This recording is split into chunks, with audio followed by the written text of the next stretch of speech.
Hello, Internet. Imogen here. Welcome back to the moon. I was really expecting a full-on Final Fantasy IV style trip to the moon, but obviously that's very much not been the case. That being said, there's clearly a lot more to the moon.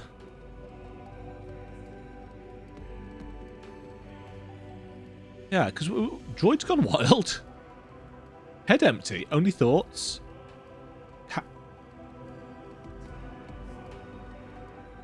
Who needs to be punished for that pun? Yeah, I was expecting, you know, gather party, lunar whale style thing, but not the way it's gone. Let's find out some stuff. The Watcher would discuss grave matters with you. Before we speak at length, I believe a change of surrounds is in order. I have more than ill tidings to share, you see. I sensed others arriving not long ago. Though my communions with Heidelin have grown infrequent, I have learned enough from her to know these are your comrades. And as luck would have it, they have already reached my abode. Come, let us join them. Ba, ba, ba, ba, ba, ba.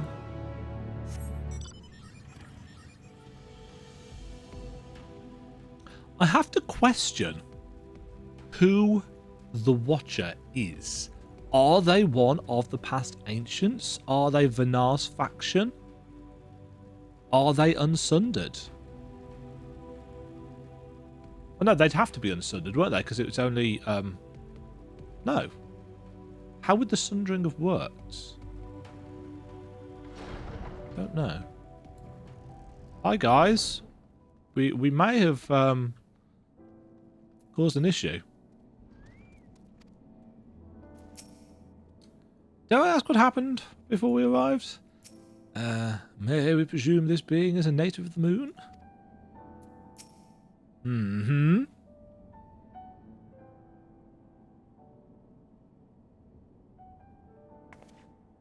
Thank goodness you are unharmed. We did what we could to subdue the Tempered before making our way here. Not without casualties, unfortunately. Some few detonated explosives, killing themselves and others. The contingent's healers had their hands full tending to the injured and enthralled when we took our leave. Lest you wonder, Mistress Kral hath also been delivered unto their care. Serving as a conduit for Heidelin's power hath taken its toll, which she will recover in due course.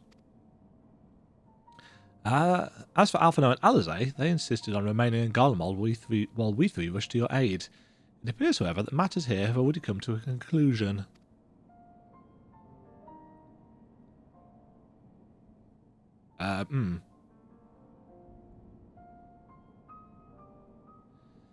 But what manner of conclusion, if I might ask?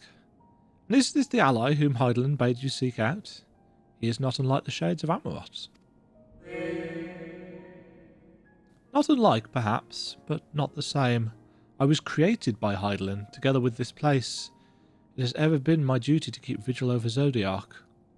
Or rather, it was my duty.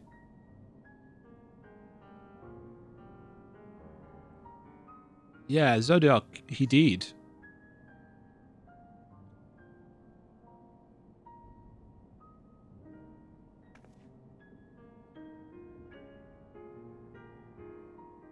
Then Zodiac is no more. Nod. And not without consequence, I'm afraid. For now the delicate weave of the star, preserved by his presence, will begin to unravel. If you mean to avert the final days, you shall have need of... Oh. You're right. No. No, I'm not. My attempts to forestall Zodiac's release have all but exhausted my strength. If you might allow me to rest a short while, I will share with you all I can. Please do. You need not exert yourself on our account. These crystals contain records of your time here, yes? May we peruse them while we wait? By all means. If you would review them chronologically, might I suggest beginning with those on the upper floor? Story! Where's my,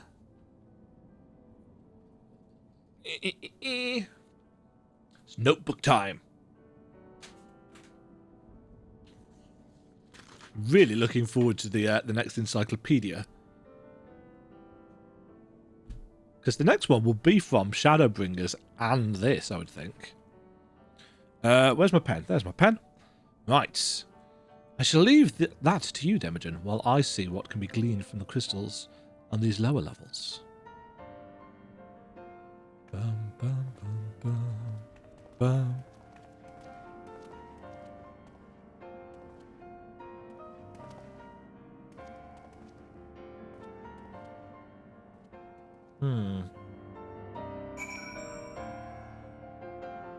The Watcher.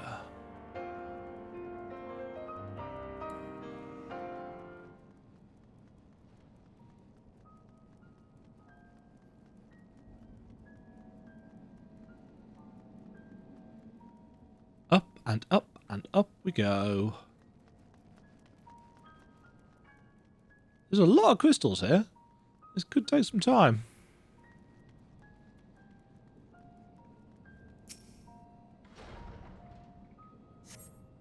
As you gaze into the crystal, ancient knowledge of Zodiac flows through your mind. Daily summary. No abnormalities detected. These appear to be records of a long, lonely vigil on the moon, dating back to the beginning of Zodiac's imprisonment.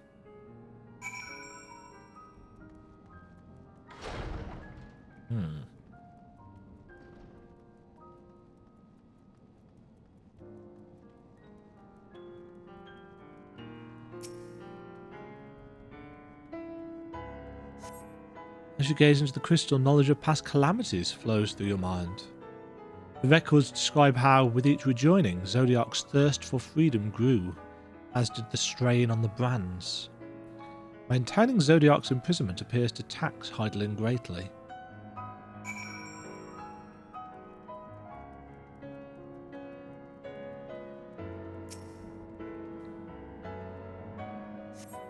As you gaze into the crystal, knowledge of past rejoinings flows through your mind.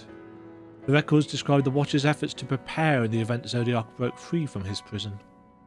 The records go on to describe maintenance carried out regularly with the Lopovitz, though it is not clear who or what they are. They're bunnies! They're going to be underground, aren't they? As you gaze into the crystal, a record of an unexpected visitor flows through your mind. The records note the Watcher's musings when Elidibus is spotted on the moon, though clearly not for the first time. It is clear he and his brethren have a keen interest in freeing Zodiac from his prison, and yet they have made no attempt to destroy the brands. Perhaps they prefer he remain hidden from mortal eyes until the final rejoining. Perhaps they realise we would never dare bring harm to Zodiac as long as he remains imprisoned.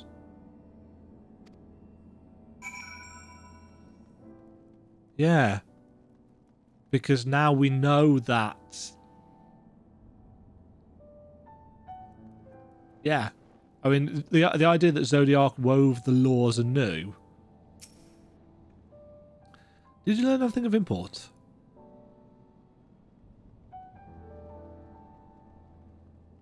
So, it is as we suspected.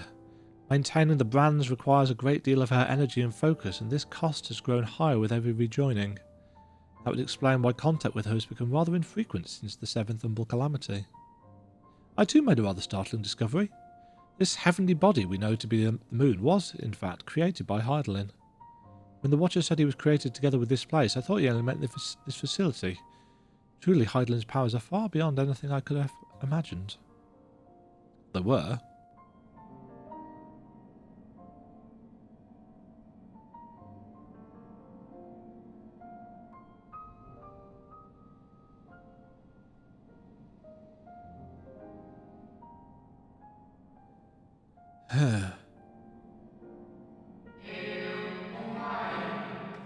I thank you for affording me this short reprieve.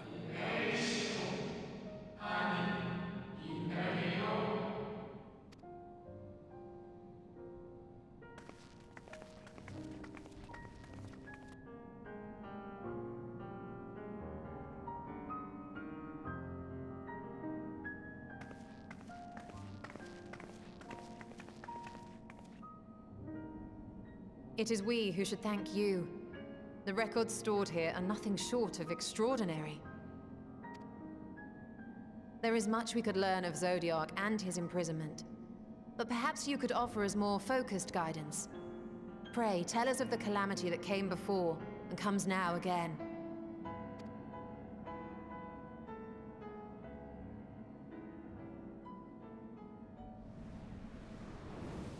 Ooh.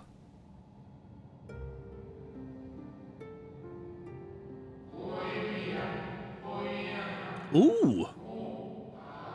Long ago, before the Great Sundering, there was but a single world, Etheris.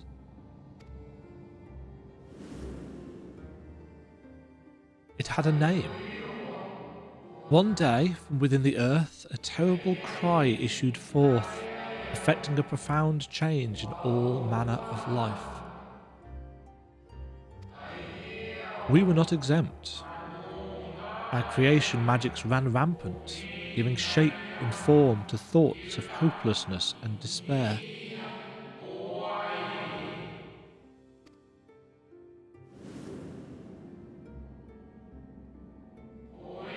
At first, the phenomenon was limited to a single region, but quickly, so very quickly, it spread and engulfed the whole of the star. Were the ancients ever able to deduce its source? No. They were not. However, the convocation struck upon a method to predict where next the corruption would manifest.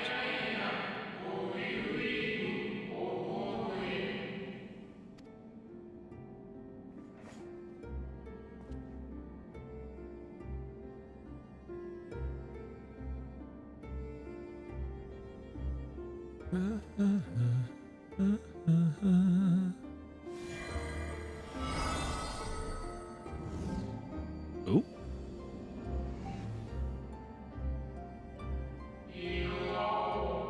The etheric energies which flow through all of creation in the form of various currents.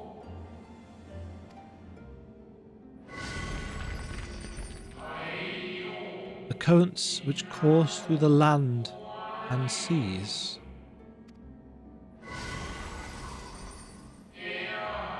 Those which flow through the very air.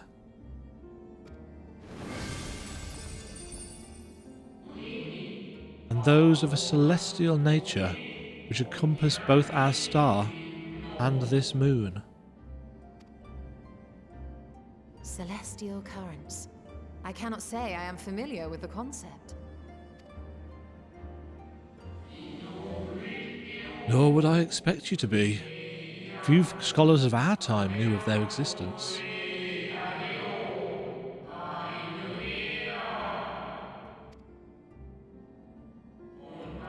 Their invaluable knowledge helped us to better understand the nature of the calamity.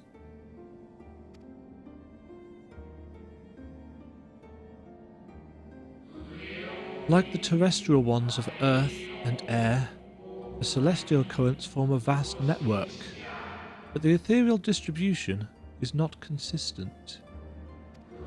The convocation soon realised that the inciting incidents occurred in regions where the flow was weakest.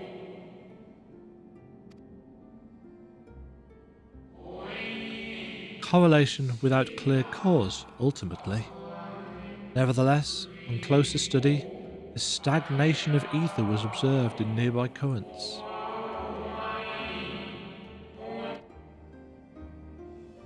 And so they sought a means to harness the forces of darkness, of activity and growth. Thus was Zodiac conceived.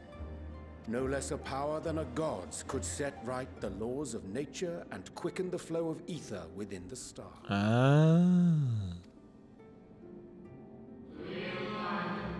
Precisely.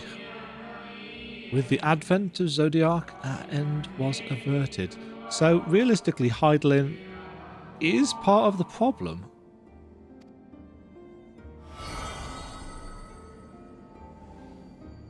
That's why there needs to be balance. Selk claimed that those who summoned Hydaelyn did so because they saw Zodiac's power as a threat. Is that true? Indeed. There was a faction opposed to Zodiac's creation, but their aim was never to unmake him. They understood the continued preservation of the natural order was dependent on his very existence. Until we could identify and address the underlying cause of the final days, he would need remain, for his departure would set in motion those apocalyptic forces once more. Oops. Hydaelyn recognised this as well, and so rather than destroy, she sundered Zodiac, herself, and the star into lesser reflections that she might confine him in this place.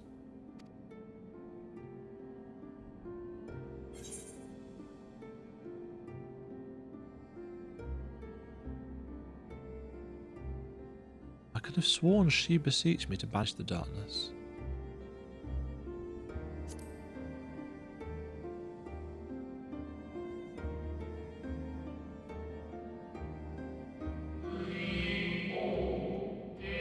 Perhaps she did, but as with all beings, intent is not always in accord with spoken word.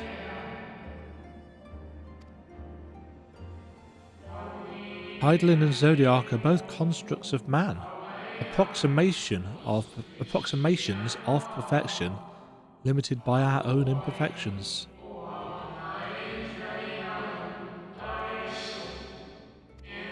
Zodiac was, without question, the more powerful of the two, having been born from the sacrifice of half Etheirys' population.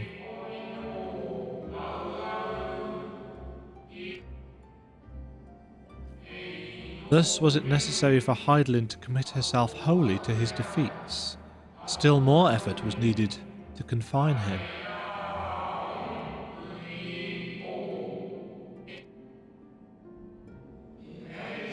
Maintaining the brands taxed her greatly. With what power she dared spare, she cried out to any who might listen and offered her blessing to those who heeded her call.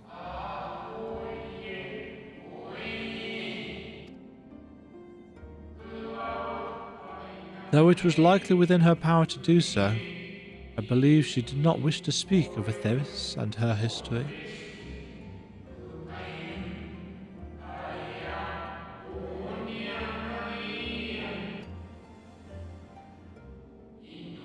Like Zodiac, Hydaelyn's purpose is a reflection of her creators. They wish to look to the future and not linger in a prison of the past.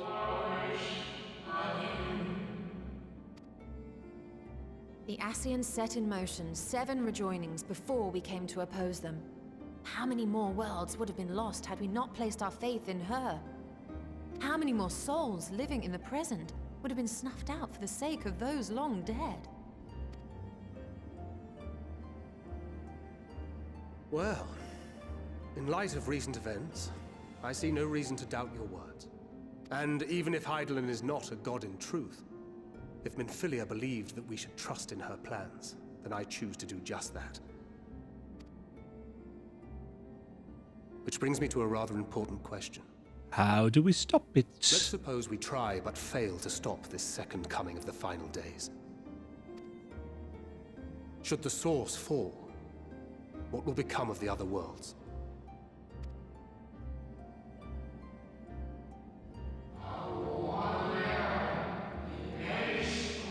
The nomenclature is more fitting than you know.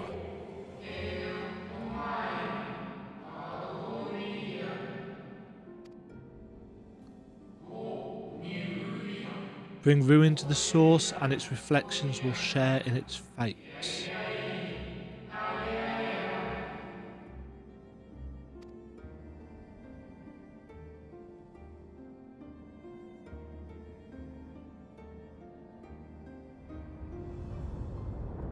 Oh, snip.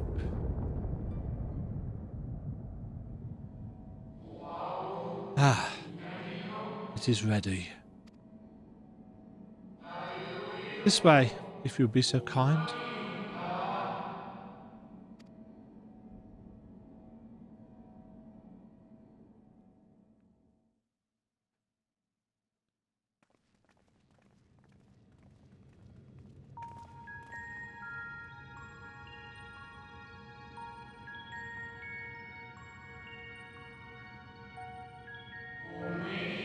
beautiful sight, is it not?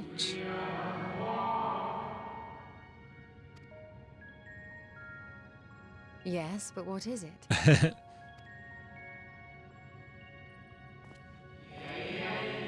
Hydaelyn knew better than any that her power was not absolute. Indeed, she has ever struggled to hold Zodiac and his faithful at bay.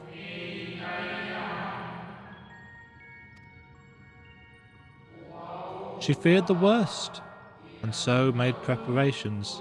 In the event of his demise, there would be a contingency. This moon is more than a prison. It is a vessel, capable of bearing the people of Atheist safe harbour.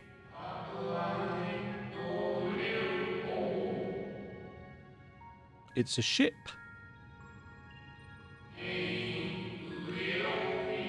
You need not go far to find its pilots. In fact, I should be happy to take you to them. And fulfill my final duty as Watcher in the dark.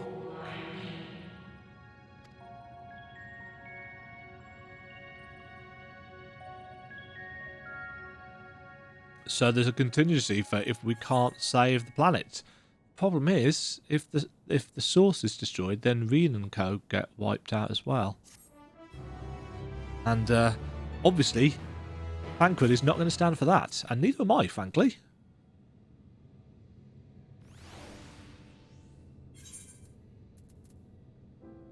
"533.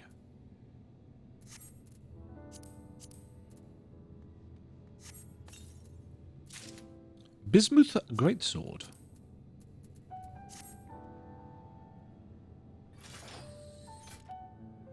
Ooh. This one's got some purpley bits on it. Oh no, I'm still going to glam over it.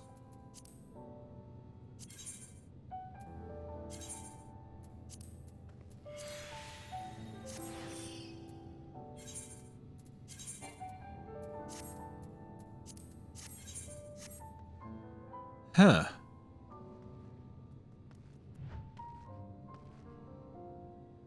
So I guess we're going to go and meet the Loperids now. At long last, the Watcher is ready to fulfill his final duty. The time has come for you to be on your way.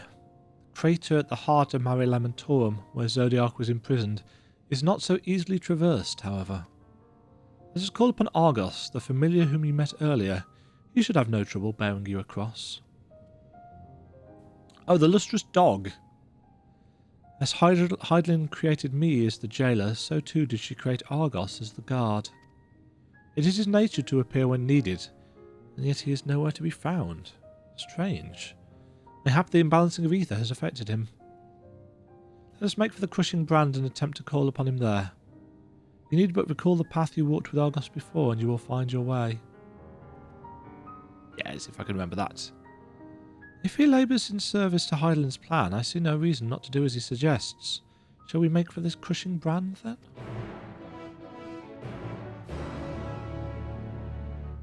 I still think there is a good chunk more to this.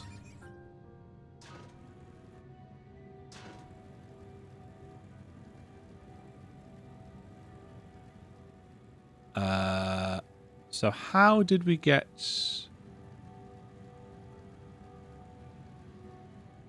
up and over? Didn't we go... Oh, we went down into the cave down here, didn't we?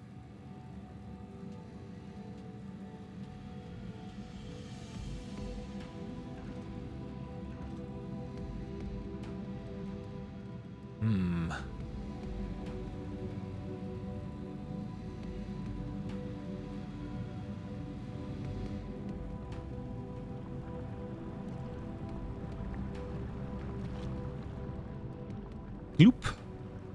Gloop, gloop, gloop.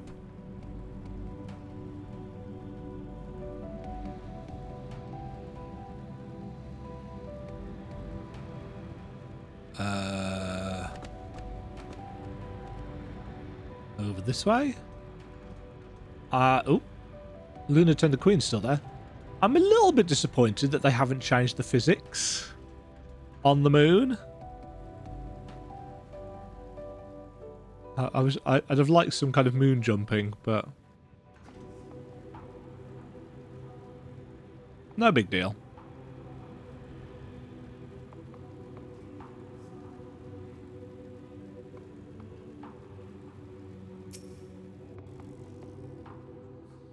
With a little preparation, it might be possible to traverse the gap on foot. Then again, it would be a long, long way down if one should slip. Perhaps another time.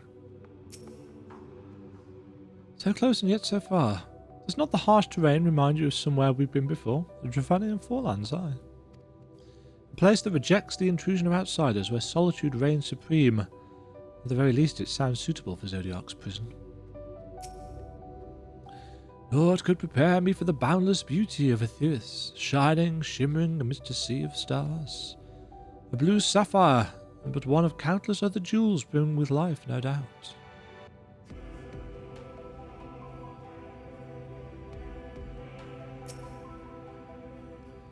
The place we seek is just ahead at the Chlorophyskrat. You see, Argos cannot manifest without sufficient concentrations of ambient ether. You would be hard-pressed to find a greater confluence than inside this cavern. Follow me.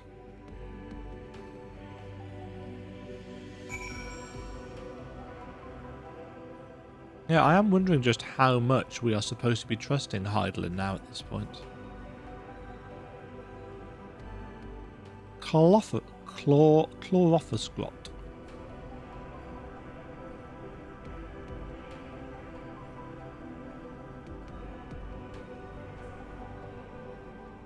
Ooh.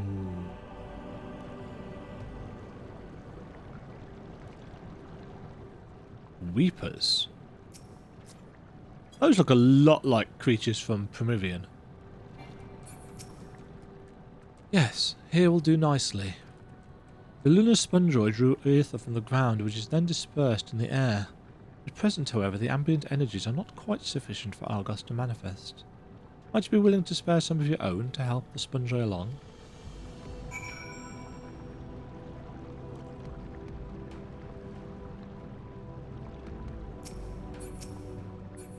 Yes, those strike me very much like the Primerian things.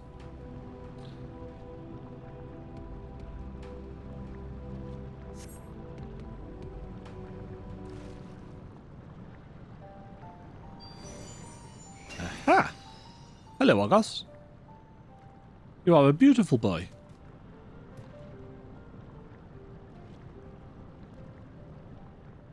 Argos manifests in a flash. He seems glad to see you again. A most fascinating creation of Hydaelyn's, would you not agree? Should the need arise, he is even able to create reflections of himself on a whim. Though I assure you, it was no reflection which accompanied you earlier to the brand. No, Argus was quite eager to be at your side then, as he is now, it seems. I cannot recall when last he showed such an affinity for anyone. Indeed, I thought him more likely to shy away from you and your companions. Perhaps it was more than a sense of duty that compelled him to aid you before.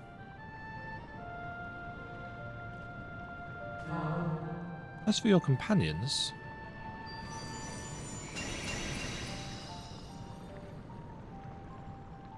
Unexpected, but greatly appreciated. Cats and dogs? I believe we are all ready. Then let us return outside that you may cross the chasm.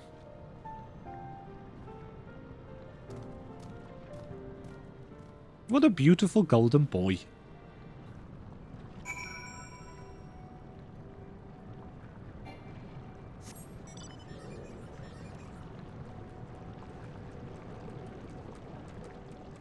Is that the way out? Yes, it is. Sod off, Weeper. Oh, they make horrible skittery noises.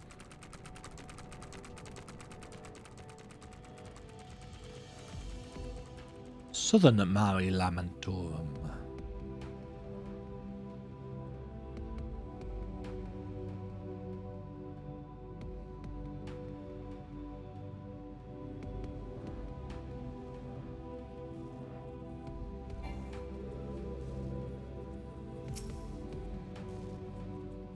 Argos favours you with what could almost be described as a conspiratorial grin. Dalamud had long been described as the loyal hound of Menfina due to its relation to the Greater Moon. It seems highly improbable, if not impossible, for ancient peoples to have known of Argos, but now I wonder whether there's some connection. I was expecting something a little bit more intimidating, less man's best friend. To whom would Hydaelyn entrust the command of so grand a vessel, I wonder? The destination is the structure there across the Cradle of Darkness. But climb onto Argus' back and he will take care of the rest. Once you arrive, it should not take long to find the ship's crew. The facility is designed to rouse them from their slumber in the event of Zodiark's destruction. Heed their counsel. Together you may guide the star and its people to a kinder fate. This is where we part ways, but know that I shall ever be watching and praying for your success.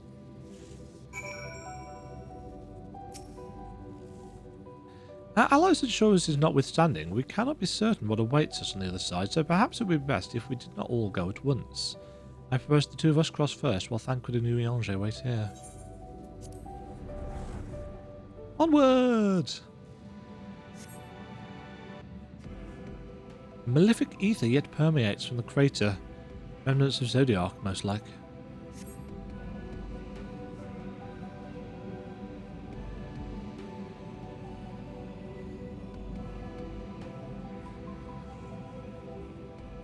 So is this the engine? The propulsion systems? Just a little further.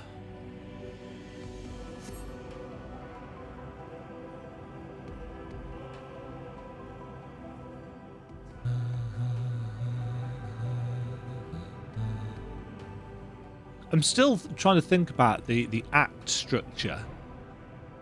Just at the back of my mind. This definitely feels like a new act.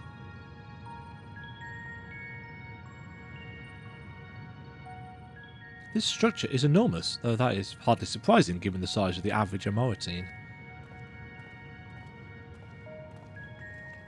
Apologies for the wait. Right then, let us head inside and... Oh.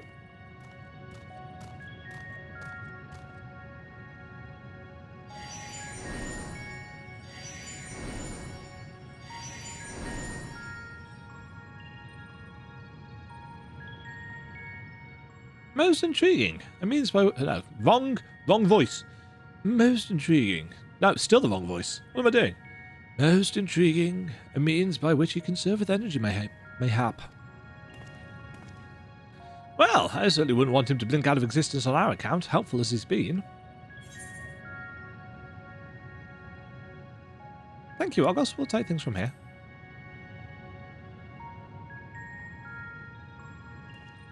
If Argus is to remain without, let us not keep him waiting over long.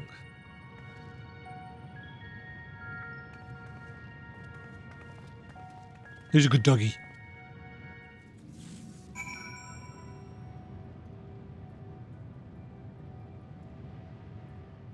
Oh, and he's waiting there for when we want to return. Speak with Thancred. Right, come on, bunnies. Where are you? Best way is burrow. Are these going to be giant bunnies?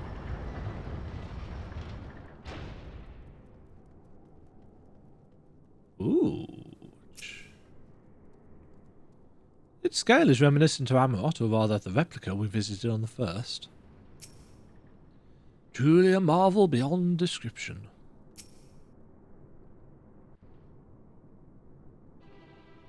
Oh. Oh, those are little huts.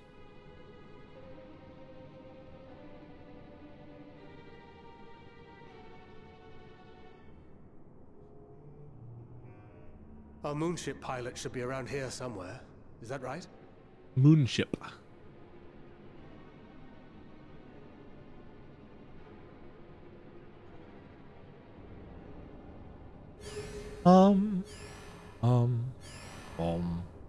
There they are.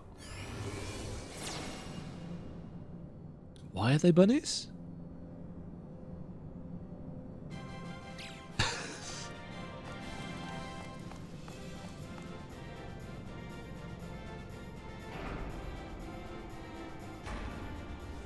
Oh, here we go.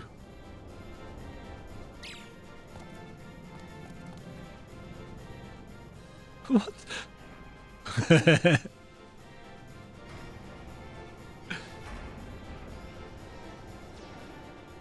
I like the fact that we've got the victory fanfare playing. Oh, okay.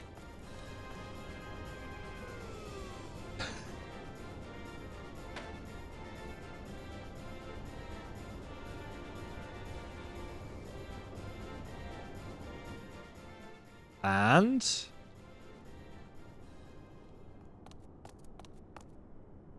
Look lively, everyone. oh, gold. They've got squeaky voices. I know. This 1243rd inspection is a mite ahead of schedule, but it is of the utmost importance. For Zodiac, alas, is no more. It is no more. As of now, our mighty moon has a new purpose: to bear the people of Etheris to safety. Our time has come, my friends.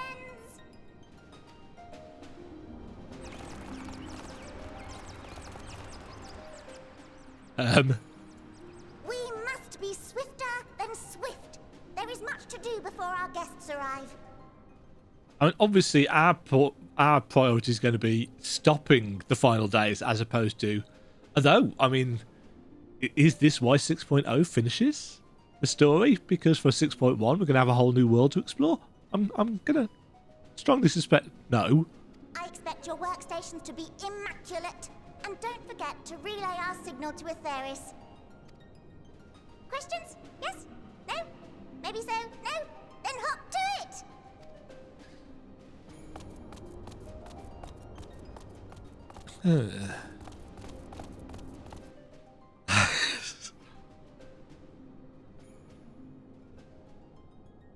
Tis a rather curious crew she hath chosen. Their endearing forms intended to ease the passengers' hearts, perhaps.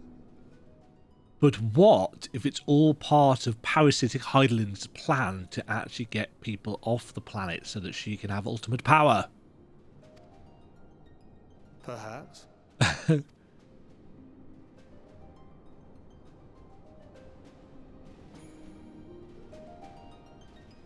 There's more to this yet. Tancred's dumbfounded expression suggests he is still struggling to comprehend the spectacle he has just witnessed. They must be the Loporrits mentioned in the Watcher's records. Not at all what I expected, but the Watcher did bid us heed their counsel. I assume the one who gave that rousing speech was their leader, though we might have to ask about... Oh, though we might have to ask about in order to track them down. Come on then, let us be about it. Ba, ba, ba, ba, ba, ba.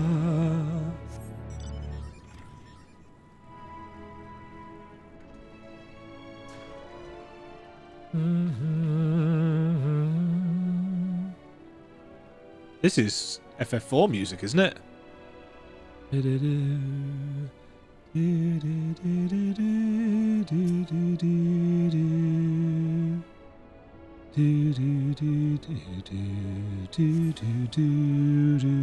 Camping way? I'm thinking of spending a night outside Bestway's Burrow, but I'm not sure what I'll need to take with me, aside from a tent, I suppose. Trading way. Saw all the fun the traders and Etheris were getting up to, and I thought to myself, hey, I could do that. So here I am, eagerly awaiting your patronage and bicoloured gemstones. Dynamite ash. Moose flesh. Moon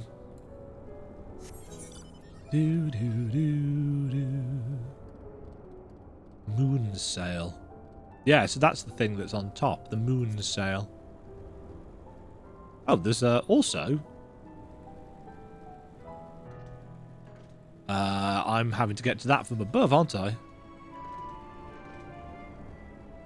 I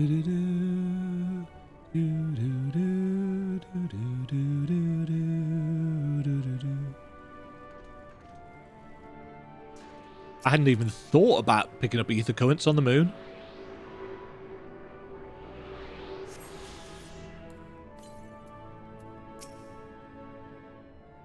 I heard that your kind hop about when they hear music. Is that true? Can you turn it off? I've decided to form a fellowship of protectors to escort people as they arrive. So relax. You and yours are in safe paws. Very, very safe paws.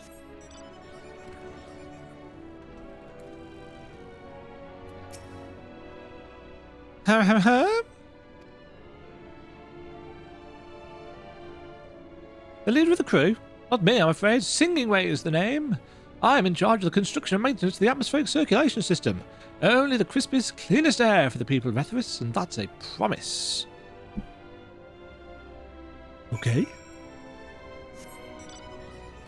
Obviously, they've had to come up with a wide variety of entertaining naming way variations for these guys. Guiding Way. You need help with something? I'm busy assigning duties at the moment. Weaving Way. What do you think about clothing? I'll have you know I'm the mastermind behind its design. Yeah, leader? No. Sleeping Way. My job is perhaps I'd better ask.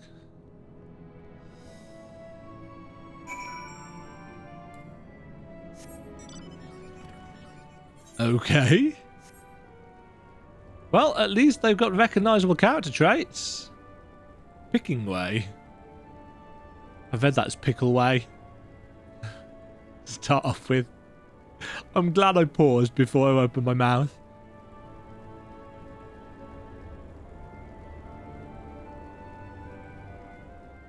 Nothing Way? Ah. Here we are.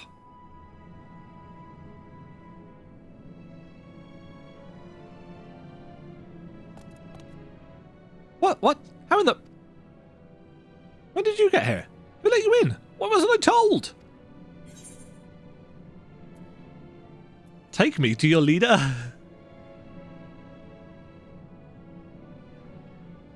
Leader? Yes, I am. Look no further. I am the one you seek.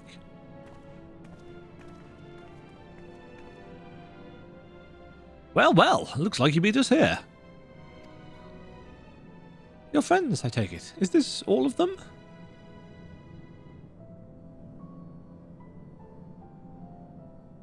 A group comprised entirely of children. What must their parents be thinking? This isn't a nursery after all, though perhaps we should build one. Or did we build one already? No matter, you needn't worry your pretty little heads. All will be well, I promise.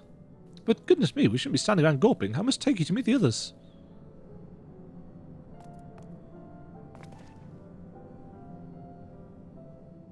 If you could run along back towards the entrance, you'll find a path that leads to the central platform on the upper floor. There's no wrong way to reach it, but it's the large glowing ball at the centre if you should find yourselves lost. I shall gather the others and meet you there. I like the fact that they have described us as children. Well then, back to the upper floor it is. Is it going to make us run there? Yes it is. I'm guessing we're going up this massive...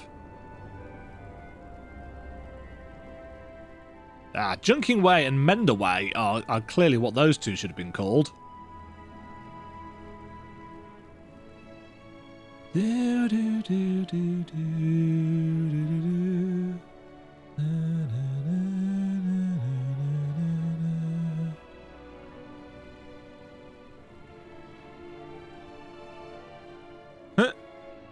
Oops.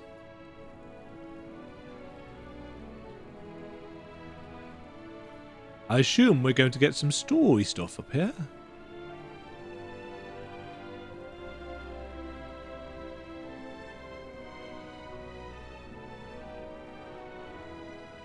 Wobbling Way? Flopping Way? Ether Current Way?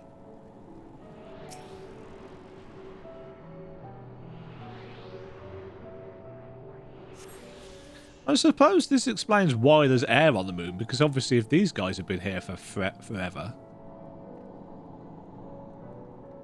Oh, it can't stand in there. Mapping way!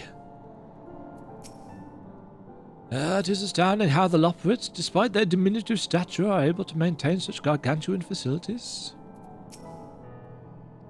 Given their size, getting from one end of this place to the other must be exhausting. I honestly don't know how they do it. The etheric composition and density of this sphere is quite similar to the crystalline concepts we've seen before. It likely shares their capacity for storing memories and knowledge. Visitors at last! Welcome!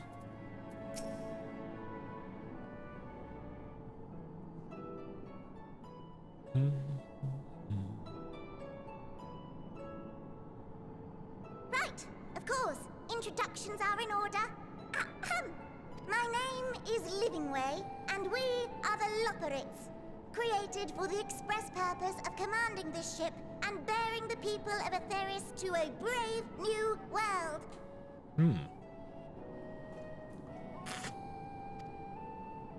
More specifically, I am the one whom she charged with the execution of her most vital plans. You might say I'm her right paw. Livingway's the name. Map reader and navigator of the heavens.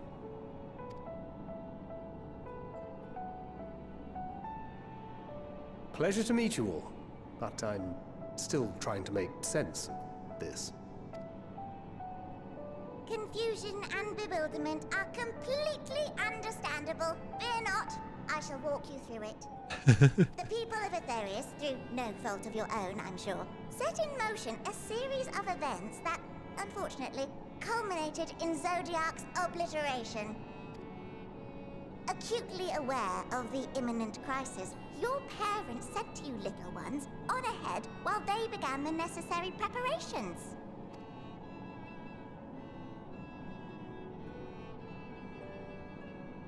Still not following? No? I suppose Very well. if the I Lopwits' shall only elaborate further. understanding of mankind is big Amoatine versions, then yes, that we are going to look like children to them, just like we did to the Shades in Amarot.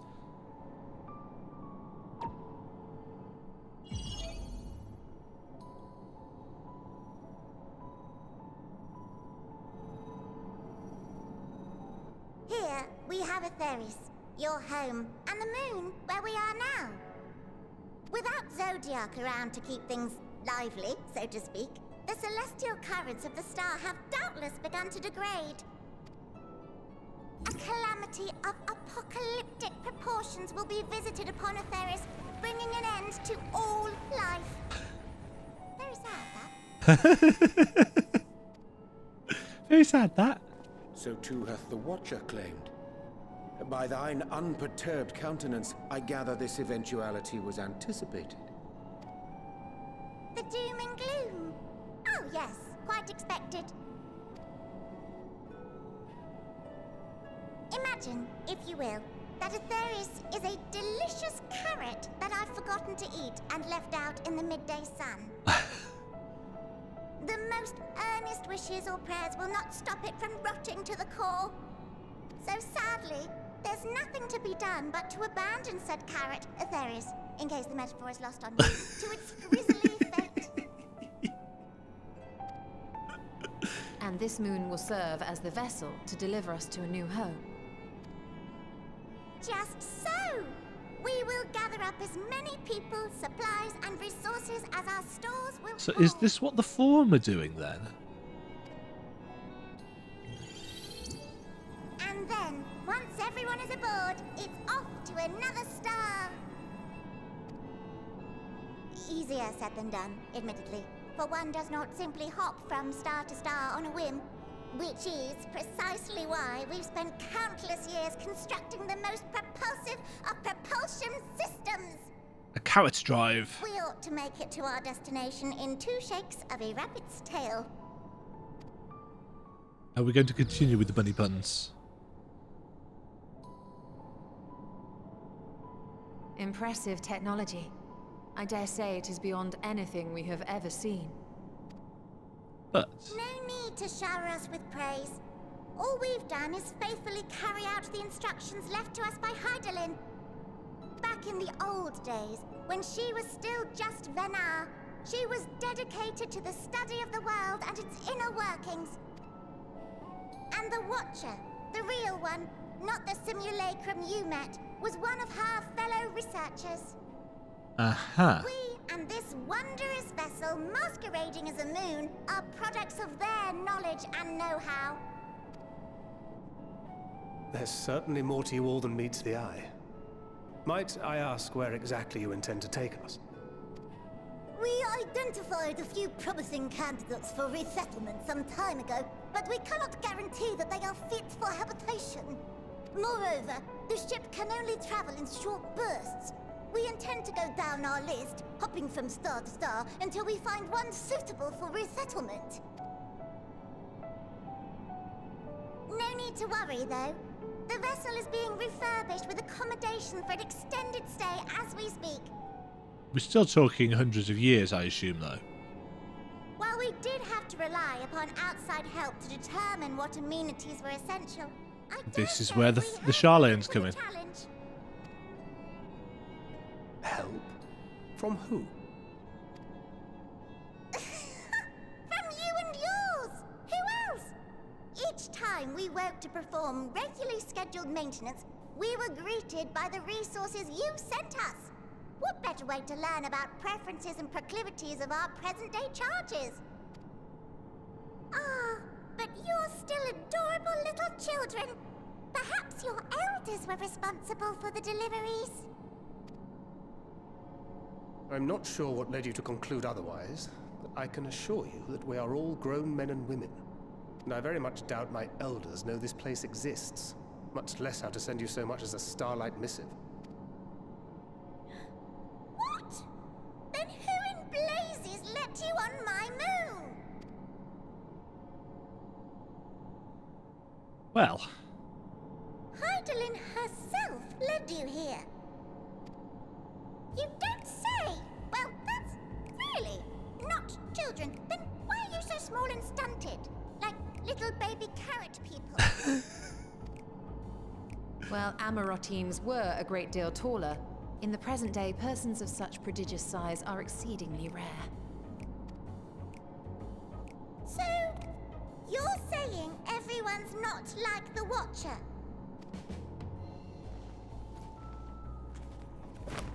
Oh, confound it all! Someone could have at least scribbled a note about your profound miniaturization. That tome in thy possession. Oh, this? One of the first books sent to us. A compendium of the people of Aetheris, with a few blank pages at the back for minor corrections and updates as needed. The sum total of our knowledge of your kind is contained in these pages. I thought it was abridged and made small for our benefit, but this isn't a regular-sized book, is it?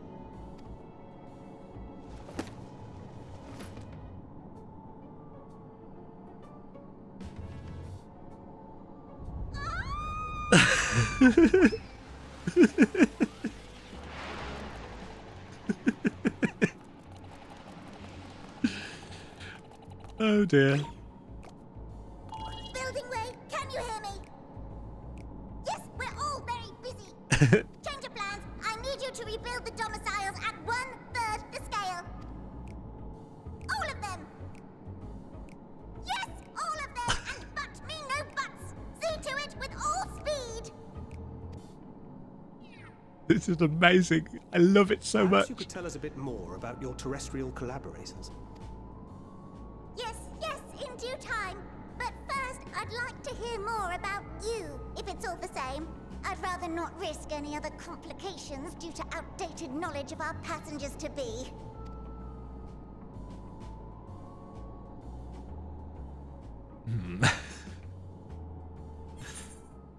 Oh dear. This has got delightfully silly. Oh, this looks like it's going to be hideous. Oh no, not hideous. Surprisingly not hideous. Although it doesn't really work with those pants, but whatever. quite noble, actually. I should have realised something was amiss when Living Way referred to us as children. What other delightful misconceptions do they hold, I wonder? It is unfortunate the domiciles were constructed in error, but their willingness to perform such sweeping renovations is a testament to their commitment. I cannot fathom the resources required for a facility so vast. Why do I get the feeling we're going to have our hands full dealing with the Lopowitz? Indeed. Indeed. Well, I mean, this is taking a very silly and entertaining turn, and I, for one, am all here for it. But that is going to be it for this episode. We're about just over a third of the way to level 85. Doing level 84 quests. 84 quests. Taste of the Moon. Obviously, we are not going to go through... Well, I'm assuming we are not going to go through with this plan to go to different worlds. I mean, a big cataclysmic style reset would be very impressive. I don't think that's going to that's not going to happen. They're not going to do away with everything that has come up until this point. I can't see. Plus, you know, it will take everybody on the reflections with them. And we spent so much time with Lena and Reen and this, that, and the other. They're not going to do that. Unless there's some way of bringing everybody back to the source. Yeah. Very, very interesting events. Should I record some more today, or should I go back to bed? Don't know. We shall see. We shall see. That is going to be it for this episode, however.